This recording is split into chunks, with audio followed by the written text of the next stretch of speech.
how to make a fairly quick no-dig asparagus bed. This afternoon I am making a whole new no-dig asparagus bed here at the bottom of my garden. I've made a bit of a start with some cardboard on the weedy grass, and the reason I'm making this new asparagus bed is because I got this parcel a couple of days ago with a whole load of asparagus in it, which is marvellous, except I've already planted all of the asparagus that I ordered for this garden. What had happened is I ordered this from one company in September, October last year to be delivered late winter, early spring this year. And I forgot I'd done it. And then in December, when I was doing all my seed orders, I ordered my asparagus from another company, and that came a few weeks ago. So I planted it all out, most in the garden, some in the polytunnel, and that job was done. So I thought, until this arrived.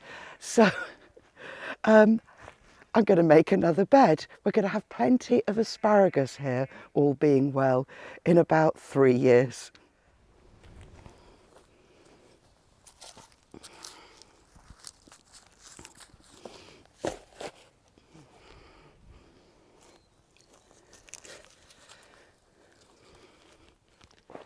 I'm edging the bed using this wood, which was already here when we moved at the bottom of the garden. The electricity board had chopped down some trees that were about to damage the overhead electricity cables.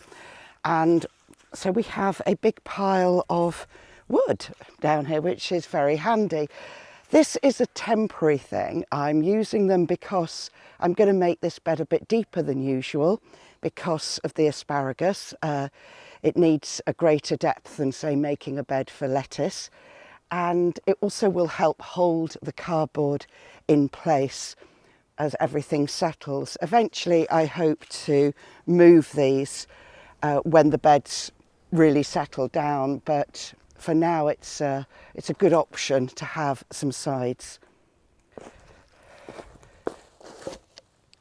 One of the reasons why I tend not to use sides to beds is because they can create a habitat for slugs and snails and woodlice, which are really useful creatures, but they're not all that useful right next to your vegetables. However, in this situation, it's exactly what I need for this project. And although I know that this bark is going to be a habitat for woodlice, I am using the resources that are here.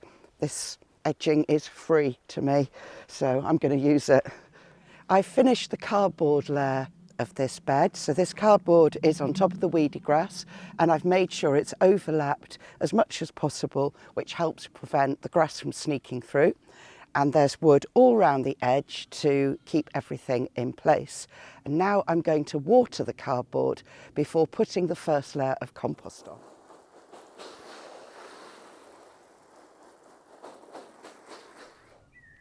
I've covered the bed with about 1 centimetre of compost and raked it over, and I'm just firming it down now, making it sort of as level as it can be on a wobbly, slopey hill. And then I'm going to get the asparagus and start spreading it out on the bed.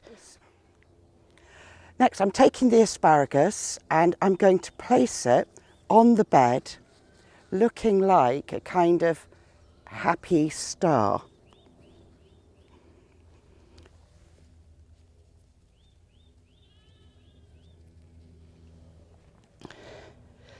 And I make these asparagus stars across the row.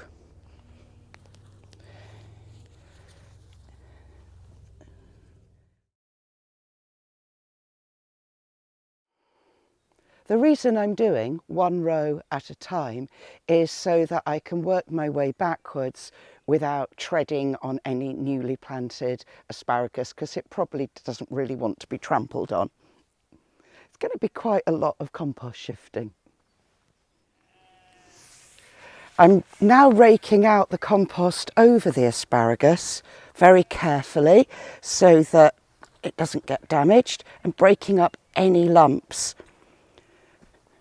It's about 10 centimetres of compost on top of the asparagus, which is about 4 inches.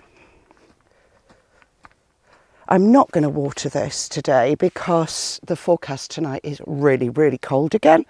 And so I don't really want my newly planted asparagus to be in kind of like an ice box for the night.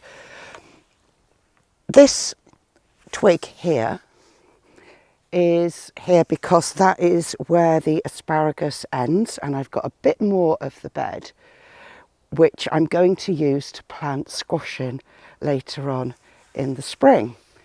Last frost date here sort of middle of May, so it'll be round about then. So here is my finished bed, not a bad afternoon's work. In my previous garden I grew poppies with my asparagus. Now asparagus doesn't really like competition, but I found that it was quite happy with poppies. So I may sow those here. I might choose another flower that's similar. I haven't quite decided yet, but particularly at this stage, while they're just little crowns under the ground, they won't mind a few extra flowers. Last night it was really, really cold, and it's meant to be cold again tonight. So we're having hard frosts. So I'm not going to water this bed, which I normally would do with something newly planted, because I don't really want these poor new little asparagus crowns to be sort of sitting in a sandwich of frost and with the cold water. So instead I'm going to cover it with a layer of fleece just to make it feel a bit cozier, and also it will help keep the birds off who have been tweeting at me like mad, and I think are just waiting for me to go away so they can see if I've created any habitat for worms and things that they can munch on.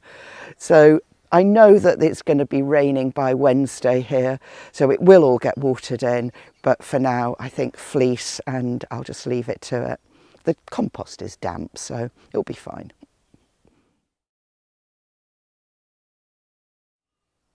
You may be wondering what happened to the asparagus that arrived a few weeks ago. Well, I planted that into beds that I'd already made.